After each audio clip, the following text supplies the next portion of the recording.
저는 제 인생에서 가장 후회되는 순간이 언제냐고 누가 묻는다면 주저없이 두 가지를 이야기할 수 있습니다. 첫 번째는 제 친구를 끝까지 믿은 그 순간이고, 두 번째는 그가 소개해준 여자를 의심조차 하지 않고 제 아내로 맞아들였던 선택입니다. 그것은 단순한 실수가 아니었습니다. 제 인생 전체를 송두리째 흔들어버린 최악의 결정이었습니다. 민재라는 친구가 있었습니다. 대학 시절부터의 동기였고 10년 넘게 이런저런 우여곡절을 함께한 사이였습니다.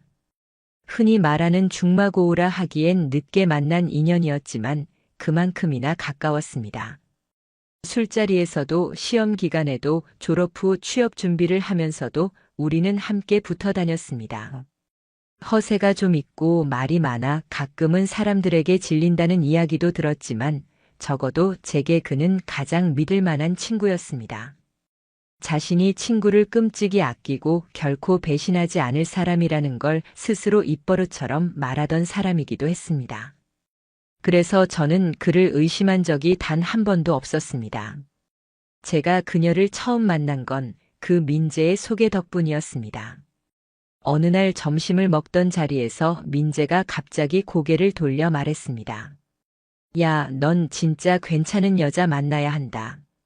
내가 요즘 알게 된 사람이 있는데 너랑 잘 맞을 것 같아. 소개시켜 줄까? 처음에는 농담처럼 들려 웃어넘기려고 했습니다. 그런데 그의 눈빛이 장난이 아니었습니다. 민재는 원래 어떤 사람을 긍정적으로 평가할 때 쉽게 말을 뱉지 않았습니다. 주변에 이상한 사람을 두지 않는 성격이었고 본인 스스로도 인간관계를 매우 따지며 유지하던 사람이기에 저는 괜히 기대가 되었습니다. 얘가 굳이 저런 말을 한다면 뭔가 확실히 괜찮은 사람이겠지. 제 마음속에는 이미 그 말을 믿어버린 단순함이 깔려 있었습니다. 며칠 뒤 민재가 약속을 잡아 저를 어느 카페로 불러냈습니다.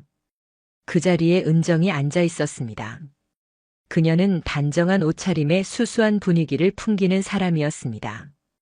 긴 머리를 단정하게 묶어 올렸고 화장은 거의 없는 듯 자연스러웠습니다. 시선을 마주치면 약간 부끄러운 듯 고개를 살짝 숙이거나 돌리곤 했습니다. 흔히 말하는 화려하고 눈길을 확 잡아끄는 타입은 아니었지만 오히려 그래서 더 오래 기억에 남았습니다. 그날 처음 느낀 인상은 조용하면서도 안정적인 사람 같다는 것이었습니다. 저는 이런 성격의 사람과는 쉽게 어울릴 수 없다고 늘 생각했지만 이상하게도 사소한 대화 속에서 편안함을 감지했습니다. 사실 첫 만남에서부터 큰 호감이 있던 건 아닙니다. 다만 민재가 옆에서 계속 분위기를 만들어 주었고 제가 말을 놓지 않으면 어색할 것 같은 묘한 압박이 흘렀습니다. 그는 이후로도 틈날 때마다 제가 은정과 만날 수 있는 자리를 의도적으로 주선했습니다. 술자리를 핑계 삼아 동아리 친구들 모임을 빙자해서 혹은 그냥 뜬금없이 둘이 따로 만나봐라며 떠밀듯이 장을 만들어주곤 했습니다. 저는 처음엔 그저 자연스러운 흐름이라 여겼지만 돌이켜보면 모든 게 그의 유도였던 겁니다. 만남이 이어지면서 저는 점점 그녀의 조용함 속에 스며들었습니다. 은정은 크게 말하지 않았습니다. 그러나 어떤 대화든 경청하는 태도, 상대를 불편하게 만들지 않으려는 배려가 느껴졌습니다. 직업은 문화센터 강사라고 했습니다. 생계를 위해 열심히 일하는 모습도 진지했고 부모님은 지방에 계셔서 혼자 산다 했습니다. 제 눈에는 안정적이고 성실한 삶을 사는 사람으로 보였습니다. 저는 갈수록 그녀에게 끌렸습니다. 연애는 빠르게 진행되었습니다. 저는 이미 나이가 차 있었고 결혼을 미루고 싶지 않았습니다. 연애를 시작하고 6개월쯤 지난 시점에 저는 조심스럽게 결혼 이야기를 꺼냈습니다. 그 순간이라면 그녀가 조금은 망설일 거라 생각했지만 은정은 오히려 단호하게 좋아요라고 말했습니다. 그 한마디만으로도 저는 세상을 다 얻은 듯한 기분이었습니다. 민재에게도 저는 고마움을 전했습니다. 술자리를 함께하며 저는 진심을 담아 말했습니다. 내 덕분이다.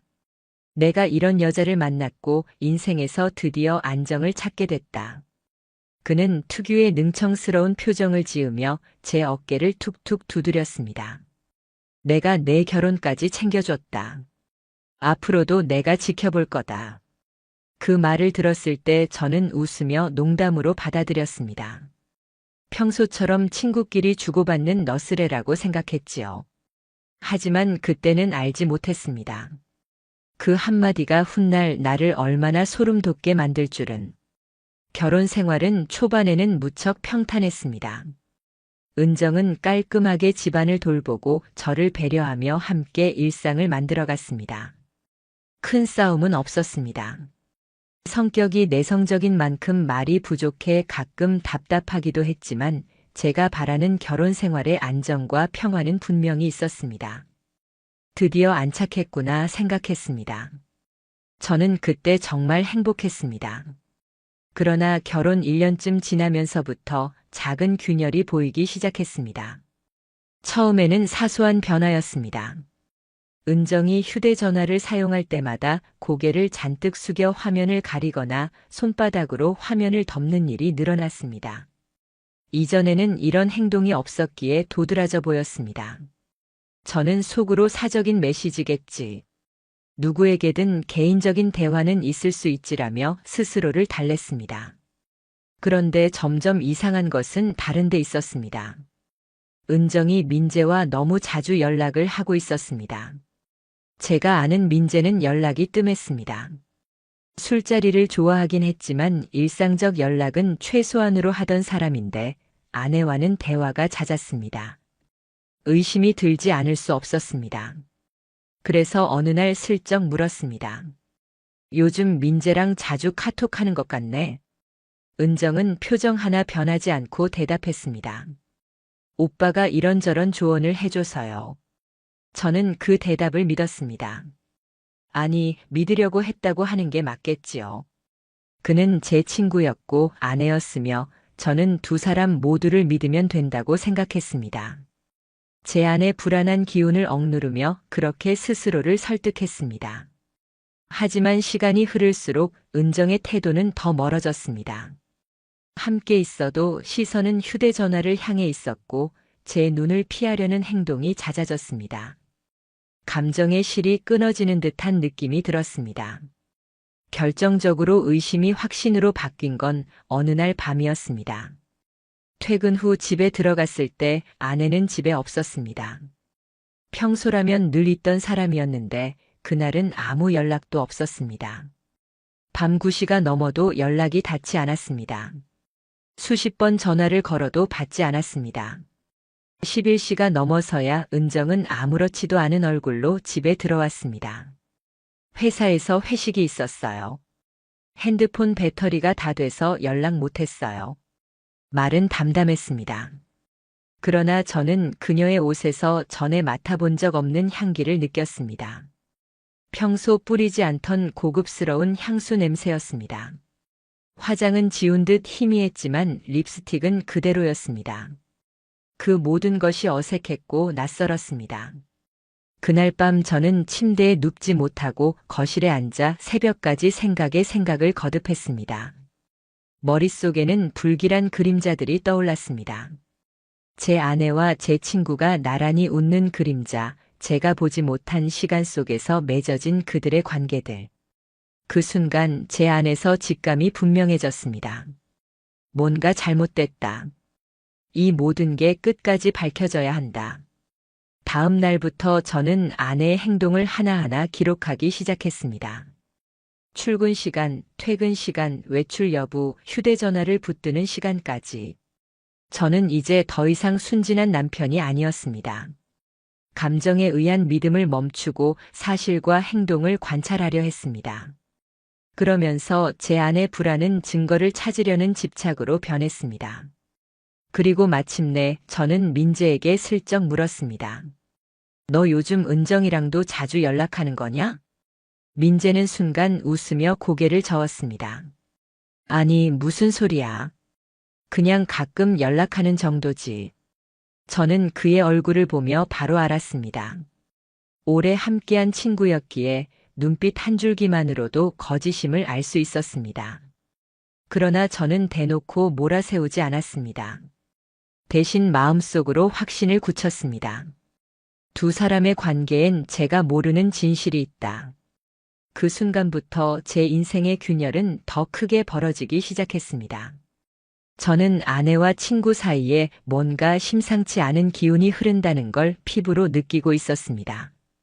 그러나 그것이 단순한 의심인지 실제로 존재하는 현실인지 확인할 방법이 없었습니다. 밤마다 뒤척이며 휴대전화를 붙잡은 아내의 옆모습을 바라보면서도 저는 스스로를 다그쳤습니다. 괜히 의심하기는. 내가 예민해서 그렇지.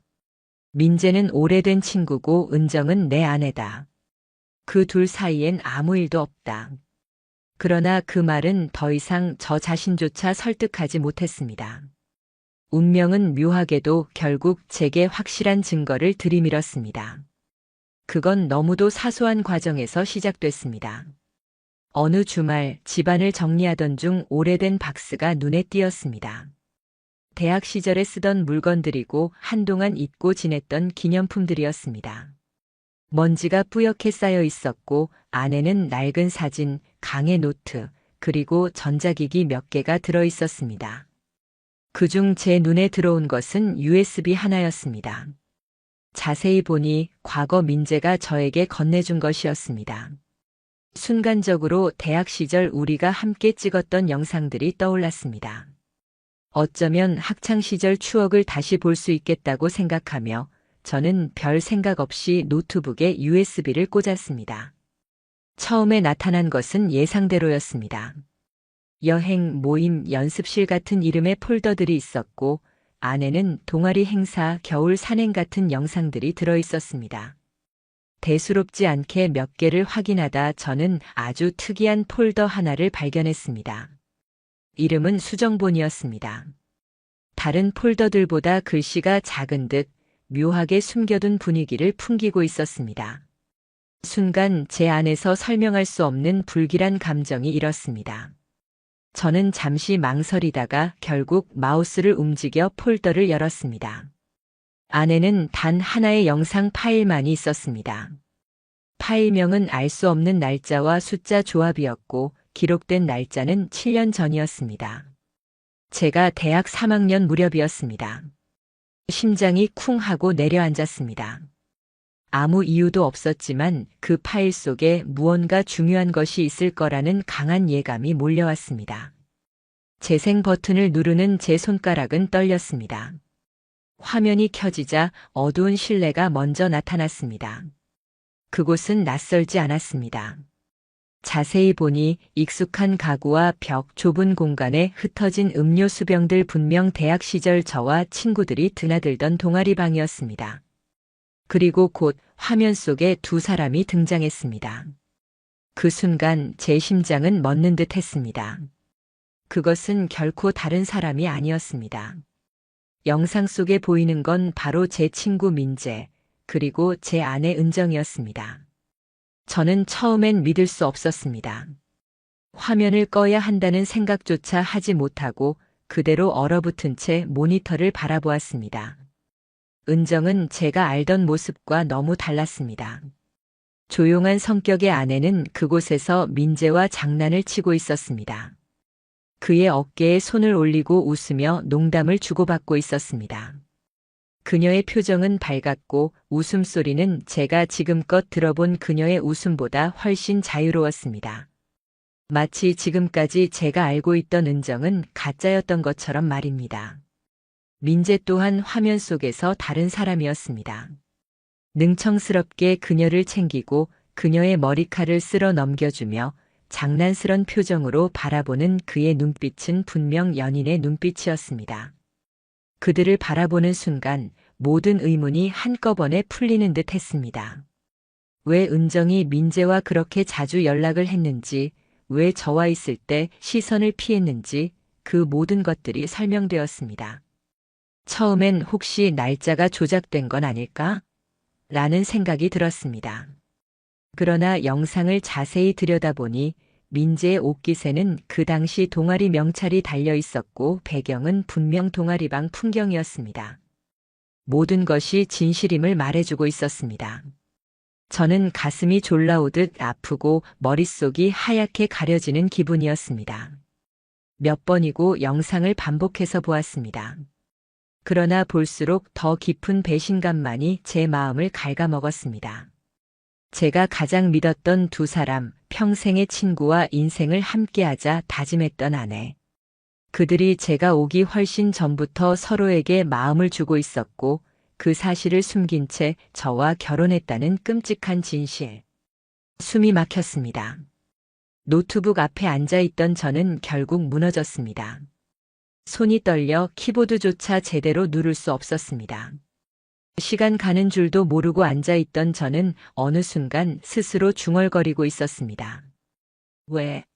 왜 나에게 소개해줬던 거지? 둘이 이미 알고 있었는데 왜? 그 질문은 스스로 답을 할 수 없는 두려움이 되어 저를 파고들었습니다. 저는 곧장 민재의 SNS와 은정의 옛 계정들을 검색하기 시작했습니다. 페이스북, 인스타그램, 심지어 민재가 한때 운영하던 블로그까지 샅샅이 뒤졌습니다. 그러던 중 블로그에 오래된 게시물 하나가 눈에 들어왔습니다. 5년 전 민재가 올린 여행 사진이었습니다. 장소는 강릉 바닷가였습니다. 해안도로 사진이었는데 창문 반사에 희미하게 잡힌 여성의 뒷모습이 있었습니다. 단번에 알 수 있었습니다. 바로 은정이었습니다. 제 사랑을 오랫동안 곁에서 지켜온 것이 그 친구였고 그 여자가 그 친구의 옛 연인이었다는 사실이 이제는 뼛속 깊이 각인되었습니다. 저는 멈추지 않았습니다. 그날 밤 끝내 아내의 휴대전화를 열어보았습니다. 평소 비밀번호를 바꾸지 않던 습관 덕분에 가능했습니다. 그곳에서 발견한 건 제가 원하지 않던 현실이었습니다. 민재와 은정의 대화방. 내용은 조심스러웠습니다. 그러나 그 속에는 뚜렷한 흔적들이 있었습니다. 그땐 우리가 참 철없었지. 넌 아직도 내가 준 반지 끼고 다니냐? 내가 했던 말 난 아직도 그대로야. 분명 연인의 관계에서나 건넬 법한 대화였습니다. 지난 날을 회상하는 듯 보였지만 대화의 온기는 여전히 현재형이었습니다. 단순한 친구끼리 오갈 수 있는 말투가 아니었습니다. 저는 핸드폰을 쥔 채 그대로 얼어붙었습니다. 분노가 뇌리를 지배했습니다.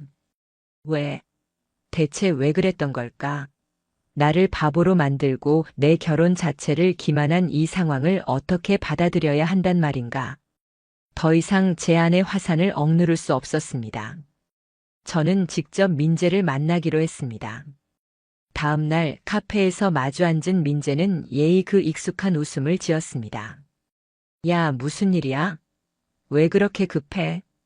저는 단 한마디도 하지 않고 휴대전화를 꺼내 USB에서 본 영상과 은정과의 대화 기록을 그의 눈앞에 던지듯 보여주었습니다. 그의 얼굴은 순간 굳어졌습니다. 그리고 순식간에 창백해졌습니다. 저는 그 반응만으로 이미 모든 걸 확인했습니다.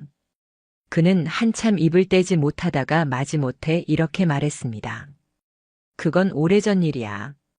그땐 진짜 우리가 근데 너한테 소개해줬을 땐 이미 끝난 거였고 내가 진심으로 좋아하는 것 같아서 그래서 내가 그 말을 듣는 순간 제 귀는 더 이상 그 어떤 사과도 받아들이지 않았습니다. 저는 자리에서 벌떡 일어나 말했습니다. 끝났다고? 그러면 왜 지금까지도 연락하고 반지를 끼고 그따위 말을 주고받아? 끝났다고? 내 눈에는 지금도 이어져 있는 걸로밖에 안 보인다. 그렇게 자리를 박차고 나왔습니다. 심장은 미친 듯이 뛰었고 숨조차 쉬기 힘들었습니다. 그리고 그날 밤 저는 아내 앞에 모든 것을 꺼내놓았습니다. 처음에 은정은 부인했습니다. 그건 예전 영상이에요. 아무 의미 없어요. 민재랑은 이미 아무 관계도 아니에요. 그러나 제가 증거를 하나하나 꺼내놓자 그녀의 눈빛이 흔들리기 시작했습니다. 결국 고개를 숙이고 말했습니다. 맞아요. 예전에 사귀었던 건 사실이에요. 하지만 결혼할 마음은 없었어요. 그냥 미안해요. 그녀의 입술에서 나온 미안해요에는 진심이 담겨 있지 않았습니다. 단지 들켜버린 사람의 당황이 묻어 있을 뿐이었습니다. 죄책감도 후회도 느껴지지 않았습니다. 그 표정에서 저는 확신했습니다. 이 결혼은 기만이었다. 신뢰는 흔적조차 남지 않았다. 이 집에 있는 모든 물건들이 순식간에 날카로운 칼날이 되어 제 가슴을 찔러오는 듯 했습니다. 저는 그날 밤 결심했습니다. 이 일을 끝까지 파헤치겠다고. 은정과 민재 두 사람 모두에게 반드시 책임을 묻겠다고. 그리고 제 인생을 송두리째 뒤집어버린 이 기만의 결혼을 법적으로 끝내겠다고. 민재와 은정의 과거 그리고 현재까지 이어진 관계. 저는 더 이상 혼자 감당할 수 있는 상황이 아니었습니다. 제 발밑이 무너져 내리는 듯한 배신감 속에서 저는 마지막 카드를 꺼내 들었습니다. 바로 법의 힘을 빌리는 것이었습니다. 저는 다음 날 아침 곧장 변호사 사무실을 찾았습니다. 설명하면서도 제 입에서 나오는 말들이 낯설고 믿기지 않았습니다. 제 절친한 친구가 제 아내를 소개해 줬는데 사실 그 둘은 이미 결혼 전에 교제한 사이였고 결혼 이후에도 은밀히 연락을 이어왔습니다. 저는 그것을 증거와 함께 확인했습니다. 제 목소리는 떨렸습니다. 하지만 떨림 속에는 분노가 억눌러져 있었습니다.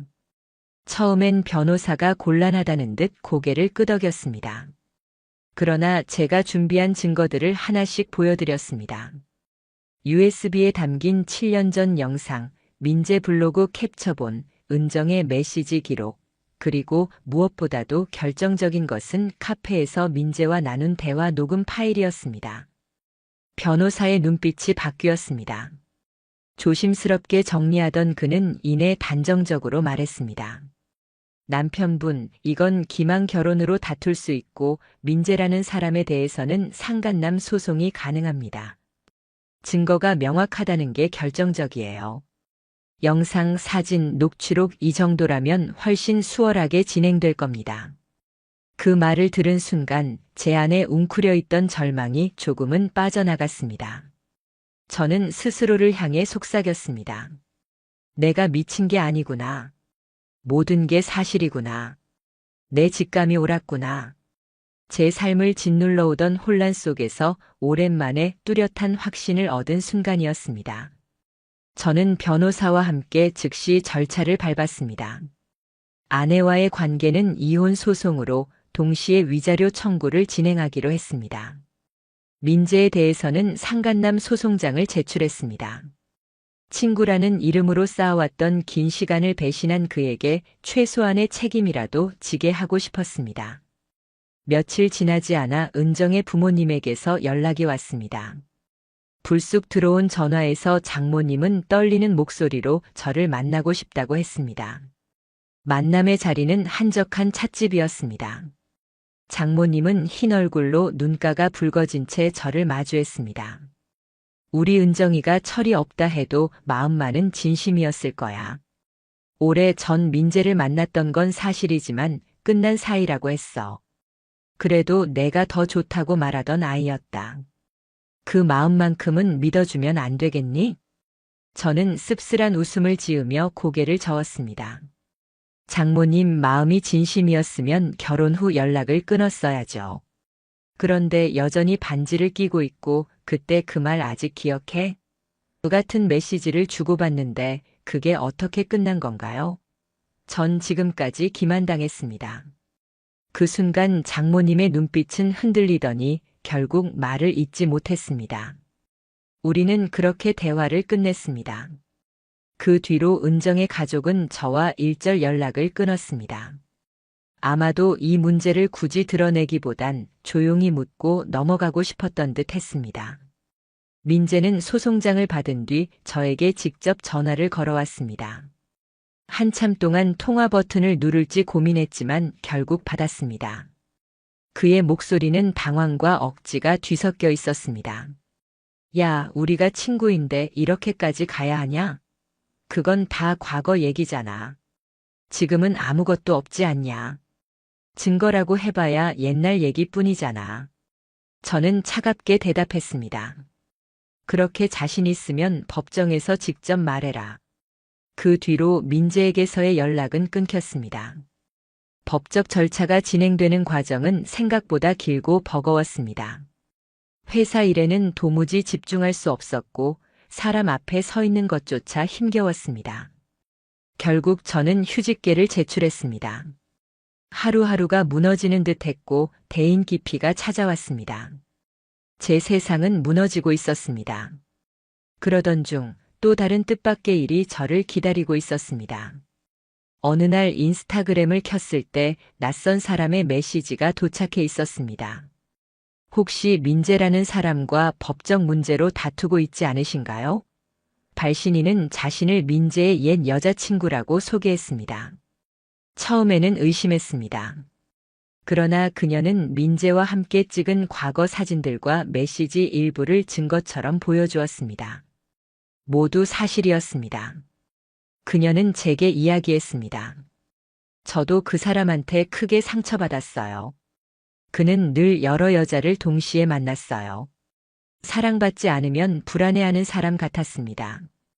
저는 그게 병 같다고 느꼈습니다. 그 말을 듣는 순간 지금까지의 의문이 전부 명확해졌습니다. 민재는 단 한 번도 진심으로 도덕적 관계를 지키려 한 적이 없는 인간이었습니다.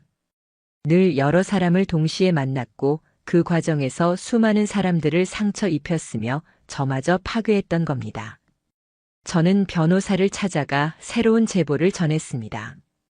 변호사는 고개를 끄덕이며 설명했습니다. 반복적으로 비도덕적인 관계를 이어온 패턴은 재판 내에서 매우 불리하게 작용할 겁니다. 피해자의 구체적인 진술은 증거로 가치가 있습니다.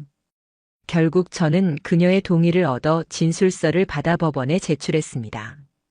이제 단순히 나 혼자만 겪은 배신이 아니라 그가 반복적으로 가해자였음을 보여줄 수 있었습니다. 제 사건은 점차 명백한 불법 행위로 굳어져 갔습니다. 문제는 재판의 과정이 그렇게 고통스럽다는 것이었습니다.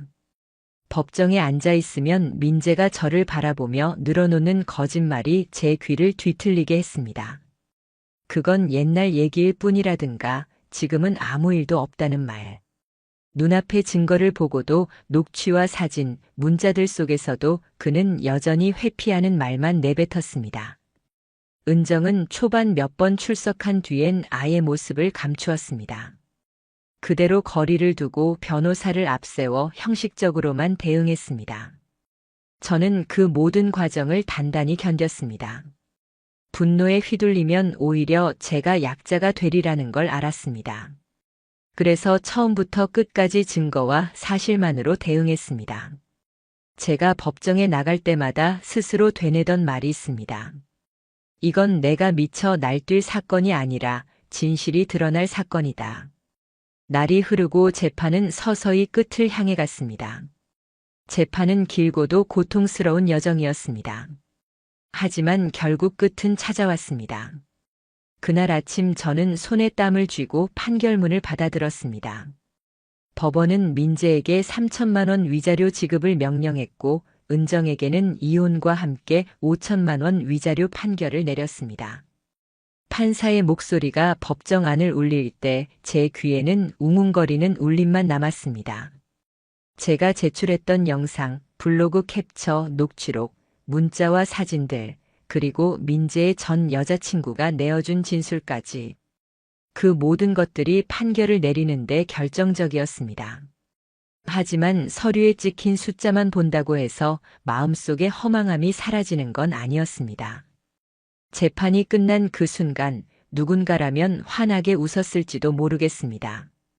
정의를 얻었다, 법이 인정해줬다고 말할 수도 있었을 겁니다.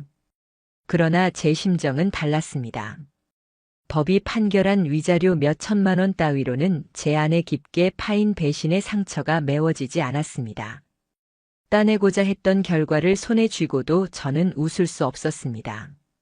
오히려 법정에서 나오며 제 발걸음은 무겁게 가라앉았습니다.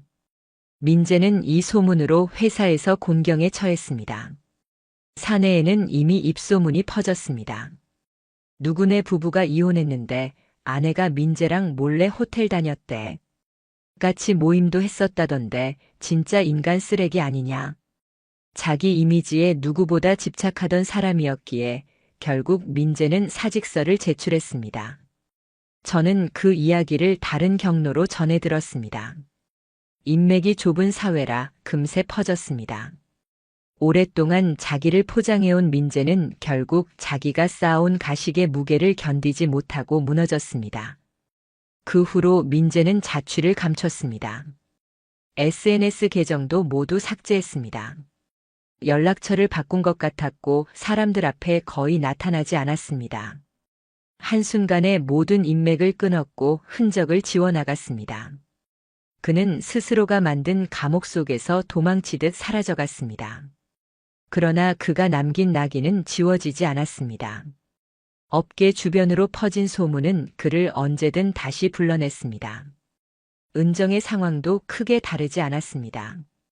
저는 이혼 판결이 내려진 후 그녀와의 고리를 완전히 끊었습니다. 그러나 몇 달 지나지 않아 은정의 근황이 제 귀에 흘러들어왔습니다. 그녀가 생활비를 마련하기 위해 마트에서 일하고 있었답니다.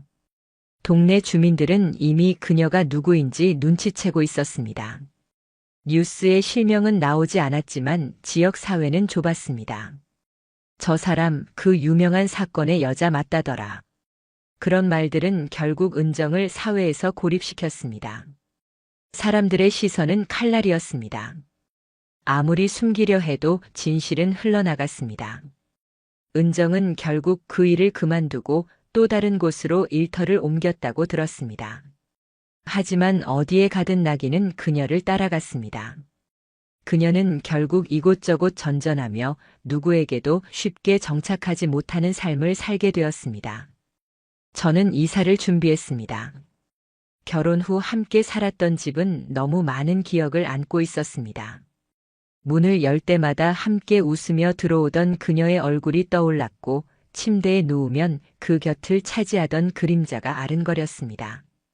모든 게 날카로운 조각이 되어 제 가슴을 찔렀습니다. 이사 당일 빈집에 서서 한 바퀴를 둘러봤습니다. 벽에 걸려 있었던 사진의 흔적, 한때 함께 골랐던 가전제품들, 구석에 남은 자잘한 흔적들. 하나하나가 흉터처럼 제게 달려들었습니다. 그 집을 떠나는 일은 고통이었지만 동시에 새로운 시작이었습니다. 저는 회사를 복직하며 일상으로 돌아가려 했습니다. 동료들은 우회적으로 배려해 주었고 저는 바쁜 업무에 스스로를 몰아넣었습니다. 그렇게라도 해야 머릿속을 지배하는 분노와 배신의 기억을 잠시라도 잊을 수 있었으니까요. 그런데 예상치 못한 일이 다시금 제 삶을 흔들었습니다. 인스타그램 DM으로 처음 연락을 해왔던 민재의 옛 여자친구가 다시 저를 찾은 겁니다. 이번에는 단순한 제보자가 아니라 한 사람으로서 저에게 말을 걸어왔습니다. 잘 지내시나요? 그때 도와드리고 나서 계속 걱정돼서 연락드렸어요. 저는 처음엔 경계했습니다. 그러나 그녀의 진심이 느껴졌습니다. 우리는 만나 차를 마셨습니다. 서로의 상처를 자연스럽게 이야기하며 공감하고 웃기도 했습니다. 짧은 만남이었지만 저는 오랜만에 마음을 열 수 있었습니다. 물론 새로운 관계를 원했던 건 아닙니다.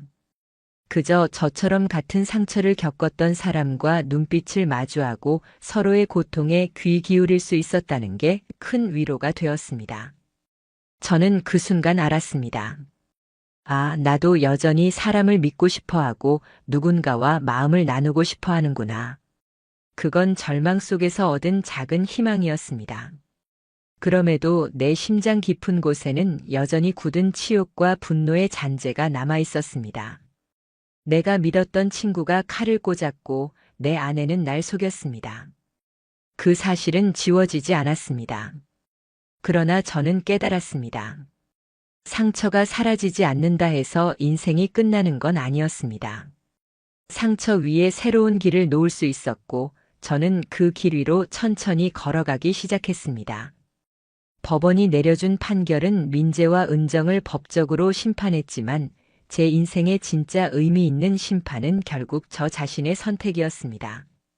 그들을 기억하며 무너지느냐 아니면 그 상처를 딛고 다시 살아가느냐. 제가 할 수 있는 답은 단 하나였습니다. 나는 다시 살아야 한다. 내가 무너져버리면 정말로 그들의 승리다. 그 결심으로 저는 무너진 마음을 세워나갔습니다. 심리 상담을 받았고 운동을 하며 몸을 다시 채웠습니다. 책을 읽으며 사고를 다독였고 새로운 취미를 찾으려 애썼습니다. 그 과정 하나하나가 저 자신을 조금씩 되돌리는 여정이었습니다. 그 과정 속에서 저는 제 삶의 진실을 깨달았습니다. 사랑과 믿음은 귀하고 아름다운 것이지만 그것이 상대방의 기만 위에 세워진다면 결국 흉기로 변한다는 걸 말입니다. 그리고 한 번의 기만은 단순히 개인의 감정이 아닌 삶 전체를 무너뜨릴 수도 있다는 것도 저는 생각했습니다. 언젠가 이 이야기가 누군가에게 경고가 되기를. 나처럼 무너지는 사람을 막을 수 있다면 그게 지금 내 고통의 작은 의미일 것이다. 시간은 흘렀습니다. 사람들이 흔히 말하듯 시간이 약이다라는 말은 절반만 맞았습니다. 시간이 지나면서 상처의 표면은 조금씩 옅어져 갔지만 그 깊은 바닥에 박힌 배신의 기억만큼은 결코 사라지지 않았습니다. 지금도 때때로 떠오릅니다. 결혼 반지를 내밀며 환하게 웃던 은정의 얼굴, 등산 가던 길에 내 팔짱을 끼고 웃던 민재의 모습. 그 순간순간은 이제 진실을 알고 난 지금 저를 조롱하듯 떠오릅니다. 그렇다고 제가 무너져 주저앉아 있는 건 아니었습니다. 저는 상담을 받으며 마음을 추슬렀고 운동을 하며 조금씩 몸을 돌아봤습니다. 책을 읽고 새로운 취미를 접하며 무너진 심리를 다잡으려 했습니다. 제일 중요한 건 스스로를 탓하지 않기로 결심한 것이었습니다. 나는 속인 게 아니다. 기만한 것도 아니다. 오히려 사랑했기에 속았던 것이다. 잘못은 그들에게 있고 나는 피해자일 뿐이다. 그 말들을 저 스스로에게 수백 번 되뇌며 마침내 어느 정도 믿을 수 있게 되었습니다. 그러던 어느 날 지인을 통해 민재의 근황을 들었습니다. 그는 재판 이후 직장을 그만두고 구직 활동을 했지만 이력서를 넣는 곳마다 번번이 탈락했다고 했습니다. 이유인즉 업계에 이미 소문이 돌아 있었기 때문이었습니다. 마지막으로 다니던 회사에서조차 소송에 연루됐다. 불륜 사건이 있었다는 이야기가 공식 보고 형태로 남았다고 했습니다. 결국 그는 업계 블랙리스트처럼 낙인 찍혀 어디에서도 받아주지 않았다고 했습니다. 게다가 가족과의 관계도 끊겼다고 했습니다. 언젠가 그의 부모님이 제게 편지를 보내온 적이 있습니다. 제 아들을 용서해달라는 말은 드리지 않겠습니다. 다만 부모로서 너무 비참합니다. 라는 문장이 적혀 있었습니다. 저는 그 편지를 보며 오히려 더 분노했습니다. 비참한 건 당신들이 아니라 나입니다. 저는 믿었던 친구와 아내로부터 동시에 칼을 맞았고 삶이 산산이 부서졌습니다. 은정의 소식도 들렸습니다. 몇 차례 직장을 옮기며 버텼지만 결국 사람들의 시선이 늘 따라붙었습니다. 저 사람 그 사건의 여자 아니냐? 하는 수군거림에 견디지 못하고 또 일을 그만뒀다고 했습니다. 결국 고향 근처 소도시로 이사했다는 이야기도 들려왔습니다. 인터넷 카페 글 속에 XX마트에서 일하던 그 여자가 갑자기 사라졌다. 아마 그 불륜 사건 주인공 아니냐는 글귀가 돌고 있었습니다. 도망치듯 숨어 살아가는 그녀의 모습이 그려졌습니다.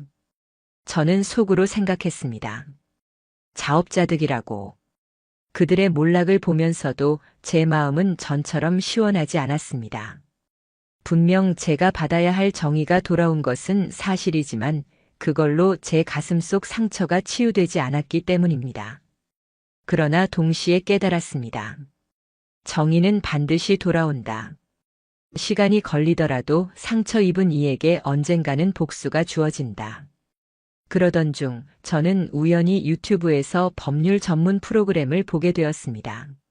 한 변호사가 불륜과 관련된 사건을 설명하며 이렇게 말했습니다.